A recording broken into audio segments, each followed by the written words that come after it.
আল্লাহ কি পারেন, এটা তার নিদর্শন। এত বড় একটা পাহাড়, এই পাহাড়ের উপরে এই বিশাল এক পাথর,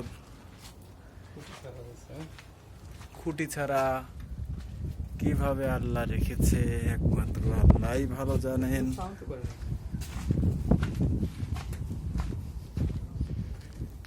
অত্যন্ত সুন্দর, এখানে বসার মতো পরিবেশ। এই গারে সুরের পাদদেশে।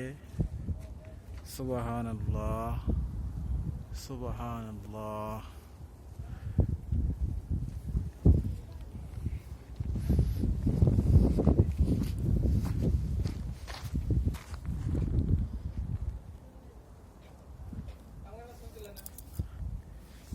তুমি পুরা ভিডিও আর হয়েছে তোমার ছবি আর কি তুমি